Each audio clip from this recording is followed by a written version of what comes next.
I will discuss about the management of uterine cancer. तो management के अंदर में मेनली तो सर्जिकल मैनेजमेंट आएगा।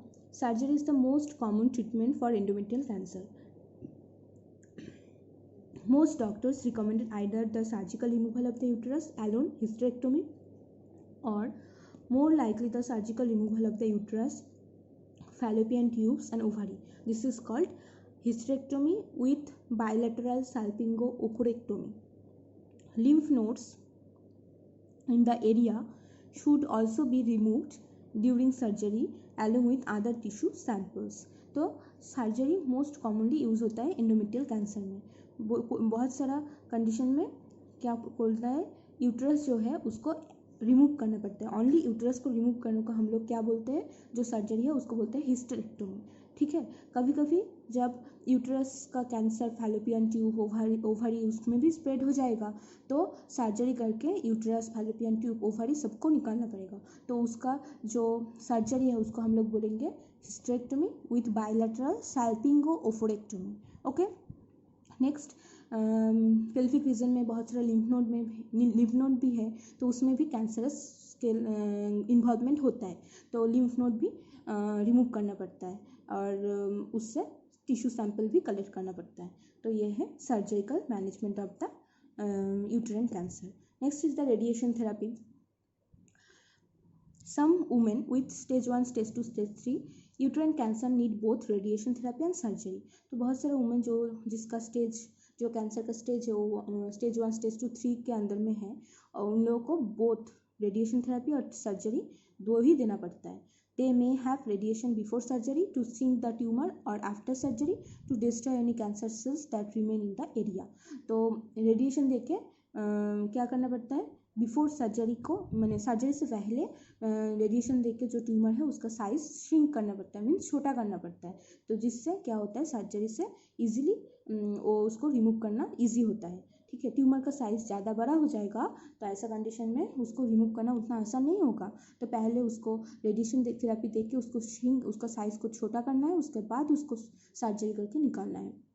After surgery to destroy any cancer cells that remain in the area.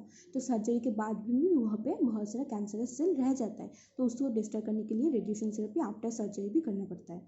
Next, also the doctors may suggest radiation treatment for the small number of women who cannot have surgery.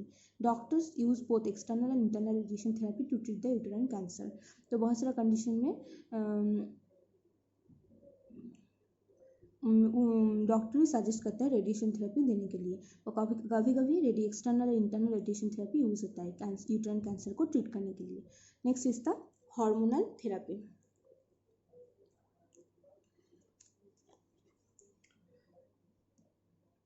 Hormone therapy may be used to treat the endometrial cancer. Some uterine tumor contain certain protein called hormone receptor which attach and bind to estrogen and use this hormone to growth. If the cancer has spread to the other part of the body, synthetic progestin, a form of the hormone progesterone, may stop it from growing.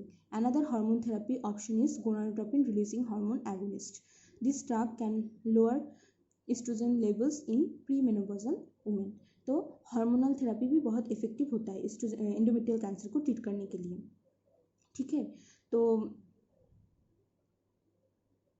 Progesterone therapy देना पड़ता है। Progesterone one type of hormone therapy है जो क्या करता है, tumour का growth जो है उसको स्लो कर सकता है। ठीक है, और कभी कभी गोनाडोट्रोपिन रिलीजिंग हार्मोन एगोनिस्ट भी यूज़ करना पड़ता है hormone replacement therapy. Hormone therapy में वो भी क्या करता है, ये ड्रग जो है वो पोस्ट मेनोपॉजल वुमेन में ईस्ट्रोजन लेवल को कम कर देता है। और हम लोगों को पता है ईस्ट्रोजन क्या करता है, ट्यूमर का ग्रोथ को ज़्यादा करता है। तो ईस्ट्रोजन का लेवल लो हो जाएगा तो ट्यूमर का साइज उतना बड़ा नहीं होगा। ठीक है, और ये हार्मोनल थेरेपी देके भी हम लोग एंडोमेट्रियल कैंसर और यूट्राइन कैंसर को इजीली ट्रीट कर पाते हैं। ठीक है, next is the chemotherapy.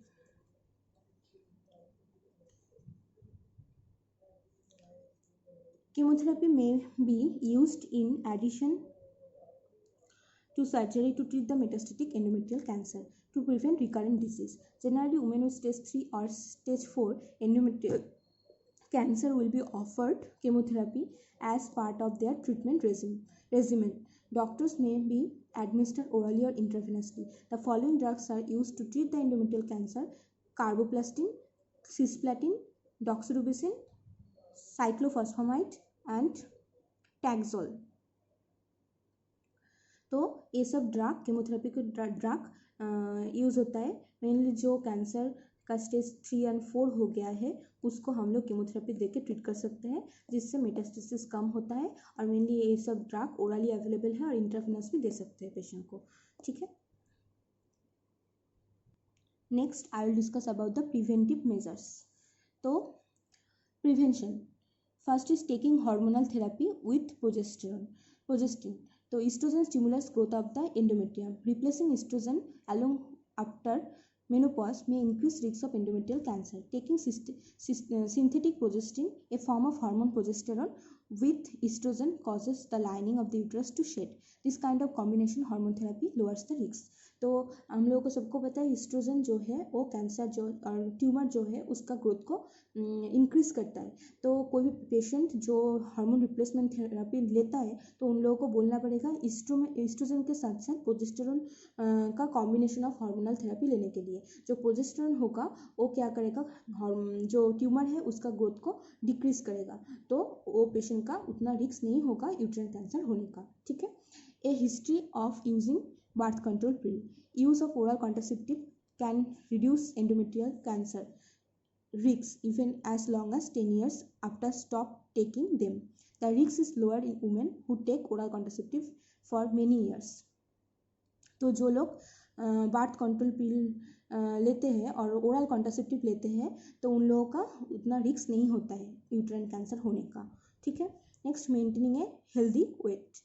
Obesity is one of the most significant risk factor for the development of endometrial cancer. You can help prevent endometrial cancer by maintaining a healthy weight. Excess fat tissue can increase level of estrogen in body, which increase risks of endometrial cancer. तो maintaining a healthy weight, तो patient को बोलना पड़ेगा wait जो है वो maintain रखना है क्योंकि obesity is another risk of development of endometrial cancer. ठीक है, तो पेशेंट को बोलना पड़ेगा फैट कंटेनिंग फूड नहीं खाने के लिए और वेट जो है वो मेंटेन करने के लिए, जिससे एंडोमेट्रियल कैंसर होने का रिस्क कम हो जाएगा। ठीक है, last is the exercise. Regular exercise can have a dramatic effect on risks of endometrial cancer. Women who engage in exercise every day have half the risks of endometrial cancer compared with women who does not exercise, according to the American Cancer Society. तो जो लोग regularly exercise करता है उन लोगों को uterine cancer होने का और एंडोमेट्रियल कैंसर होने का रिस्क ड्रामेटिकली कम हो जाता है। ठीक है, तो हाफ हो जाता है, तो एवरीडे एक्सरसाइज करने के लिए बोलना पड़ेगा। तो ये है प्रिवेंटिव मेजर्स, इसे लेने से कोई भी वुमेन फ्यूचर में उसका यूट्राइन कैंसर होने का रिस्क को कम कर सकते हैं। ठीक है, now I will discuss about the most important part which is nursing management. Now I will discuss about the nursing management after hysterectomy. Means कोई भी पर्सन जिसका सर्जरी हुआ है, मीन्स यूट्रस जो है वो निकालना रिमूव किया हुआ है, मीन्स हिस्टेरेक्टोमी ऑपरेशन हुआ है, तो उसका नर्सिंग मैनेजमेंट क्या होगा।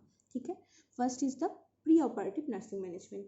मीन्स ऑपरेशन से पहले एज ए नर्स तुम्हारा क्या रिस्पॉन्सिबिलिटी है। First, assist patient to seek information on stage of cancer and treatment opinion. Explain about side effect of radiation and chemotherapy. Patient के पास से पेशेंट से इंफॉर्मेशन कलेक्ट करना पड़ेगा और पेशेंट को रेडिएशन थेरेपी और केमोथेरेपी देने से क्या क्या साइड इफेक्ट होता है वो बोल देना पड़ेगा।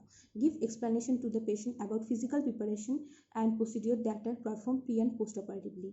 तो पेशेंट को प्री ऑपरेटिवली हम लोग को पता है ओटी होने से पहले प्री ऑपरेटिव पेशेंट को प्रिपेयर करना पड़ता है, पोस्ट ऑपरेटिवली भी बहुत सारा मैनेजमेंट होता है, तो पेशेंट को एक्सप्लेनेशन दे के हम लोग को समझाना पड़ेगा।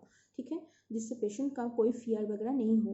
ठीक है, next administer analgesics and tell the patient that heavy lifting, strenuous exercise and sexual intercourse may increase pain. तो पेशेंट को एनाल्जेसिक भी एडमिनिस्टर करना पड़ेगा और पेशेंट को बोलना पड़ेगा हेवी लिफ्टिंग कोई भी एक्सरसाइज जिसमें एक्सरसाइज और सेक्सुअल इंटरकोर्स पेशेंट को अवॉइड करने के लिए बोलना पड़ेगा, जिससे उसका पेन ज़्यादा हो सकता है। Next, encourage small frequent bland meals liquid nutritional supplement as able. तो पेशेंट को बोलना पड़ेगा थोड़ा थोड़ा करके फ्रीक्वेंटली ब्लैंड डाइट खाने के लिए, लिक्विड डाइट, न्यूट्रिशनल डाइट लेने के लिए। ठीक है, last is preparing the skin for surgery. हम सब लोगों को पता है कोई भी पेशेंट का ओटी होगा तो उसको स्किन प्रिपरेशन करना पड़ेगा। तो स्किन प्रिपरेशन में include cleansing the lower abdomen, inguinal area, upper thigh and vulva. तो मेनली पेशेंट का लोअर एब्डोमेन से स्टार्ट करके अपर थाई तक पेशेंट का स्किन प्रिपरेशन करना पड़ेगा फॉर द सर्जिकल प्रोसीड्यूर। ठीक है, next is the post operative nursing management. Observe the patient for sign of shock. तो ऑपरेशन के बाद पेशेंट को हम लोग को ऑब्जर्व करना पड़ेगा, पेशेंट का कोई शॉक का साइन एंड सिम्टम है नहीं है वो देखना पड़ेगा।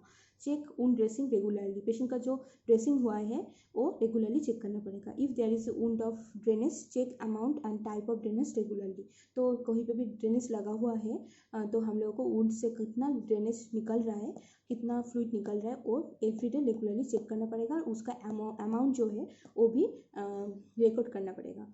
Hemorrhage may occur within 24 hours and nurse should observe the sign of internal and external bleeding. Hemorrhage is more common after vaginal hysterectomy. तो मेनली ओटी होने के बाद 24 आवर्स में हेमरेज हो सकता है, ब्लीडिंग हो सकता है। तो नर्स को नॉलेज होना चाहिए पेशेंट का कोई भी sign of internal external haemorrhage हो रहा है तो पेशेंट नर्स को क्या करना है, उसको एज सुन एज पॉसिबल उसको डिटेक्ट करना है। ठीक है, मेनली वैजाइनल हिस्टेरेक्टोमी में हेमरेज होने का चांस ज़्यादा होता है। Next, give appropriate analgesic drug as prescribed. Patient को जो डॉक्टर प्रिस्क्राइब किया हुआ एनाल्जेसिक ड्रग है उसको देना पड़ेगा। Patient may have pain related to surgical procedure and discomfort from abdominal distension. तो पेशेंट का पेन होगा क्योंकि सर्जिकल प्रोसीजर के लिए तो पेन होगा, इंसिशन है, वुंड है तो पेन होगा, और पेशेंट का डिस्कम्फर्ट भी हो सकता है क्योंकि एब्डोमिनल डिस्टेंशन हो रहा है। ठीक है, discourage frequent changes of position in bed, encourage frequent changes of position in bed। Patient को encourage करना पड़ेगा बेड में पोजीशन चेंज करने के लिए। Activity decreases pain by increasing circulation and reducing muscle tension. तो थोड़ा एक्टिविटी भी करने के लिए बोलना पड़ेगा क्योंकि एक्टिविटी करने से पेशेंट का क्या होगा, मसल टेंशन कम हो जाएगा और सर्कुलेशन इंप्रूव होगा जिसकी वजह से पेशेंट का पेन कम होगा। ठीक है, monitor stool characteristics and frequency, restrict oral fluid and food until peristalsis resumes।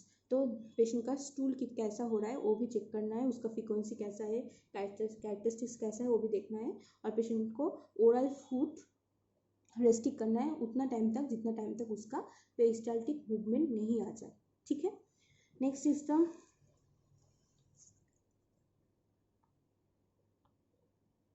ensure adequate hydration with intravenous fluid। Hydration will promote a soft stool। तो मेनली पेशेंट को फ्लूइड देना पड़ेगा जिससे उसका बॉडी में फ्लूइड बैलेंस मेंटेन हो और patient hydrated रहे, और हाइड्रेशन इतना बहुत ज़रूरी है स्टूल को सॉफ्ट करने के लिए। ठीक है, encourage the patient to ambulate as soon as possible। early ambulation promotes peristalsis and promote venous return। तो पेशेंट को बोलना पड़ेगा थोड़ा थोड़ा करके चलने के लिए, एम्बुलेशन करने के लिए, क्योंकि अर्ली एम्बुलेशन करने से क्या होगा, पेशेंट का जो पेरिस्टाल्टिक मूवमेंट जल्दी आ जाएगा और पेशेंट का वेनस रिटर्न भी प्रोमोट होगा। Bowel dysfunction related to surgery may cause nausea and anorexia. तो कोई भी पेशेंट का बाउल डिस्फंक्शन हो रहा है तो वो सर्जरी के लिए हो रहा है और जिसकी वजह से पेशेंट का नॉजिया और एनोरेक्सिया भी हो सकता है। Administer antiemetics as prescribed when required for nausea and vomiting. Patient का नॉजिया वॉमिटिंग हो रहा है तो एंटीएमेटिक जो प्रिस्क्राइब किया हुआ है हम लोग को दे सकते हैं। Next, measure and record the urinary output until patient void sufficiently. तो कोई भी पेशेंट जब वॉइड करेगा तो यूरिन आउटपुट कितना हो रहा है वो भी हम लोगों को मेजर करना है और उसका रिकॉर्ड भी मेंटेन करना है। Urinary difficulties are common due to proximity of surgical site to the bladder. क्योंकि सर्जिकल साइट जो है वो ब्लैडर का साइट में ही है, यूट्रस जो है ब्लैडर का साइट में ही है, तो सर्जिकल इंसिशन ब्लैडर में भी इंजुरी कर सकता है, तो उसकी वजह से यूरिनरी डिफिकल्टी हो सकता है। तो ये यूरिनरी आउटपुट जो है, इनटेक आउटपुट चार्ट वो मेंटेन करना है। पेशेंट में require catheterization if unable to pass urine और unable to empty bladder completely. तो पेशेंट को कैथेटराइजेशन करने का ज़रूरत होगा तो करना पड़ेगा क्योंकि कभी कभी पेशेंट ब्लैडर एम्प्टी नहीं कर पाएगा। ठीक है, distended bladder may pull on newly suture pelvic tissue causing discomfort and haematoma. तो कभी कभी ब्लैडर फुल हो गया है, पेशेंट एम्प्टी नहीं कर पा रहा है और पेशेंट का कैथेटराइजेशन भी नहीं किया हुआ है, तो ऐसा कंडीशन में ब्लैडर क्या कर सकता है, जो सुचर है वहाँ पे एक प्रेशर दे सकता है जिसकी वजह से वहाँ पे डिस्कम्फर्ट हो सकता है और वहाँ पे हेमाटोमा भी हो सकता है। Next, monitor temperature take regular urine specimen for culture and check wound form sign of inflammation and for any abnormal discharge. Wound infection and urinary tract infection are the most common infection after hysterectomy. तो patient का vital sign everyday check करना पड़ेगा, patient का urine specimen भी culture के लिए भेजना पड़ेगा, वहाँ पे कोई यूटीआई का कोई सिम्टम्स है और नहीं है वो भी देखना पड़ेगा, क्योंकि हिस्टेरेक्टोमी के बाद पेशेंट का मेनली यूटीआई होने का चांस ज़्यादा हो जाता है और वुंड इन्फेक्शन का चांस ज़्यादा हो जाता है. ठीक है. Last is encourage the patient has antiemetic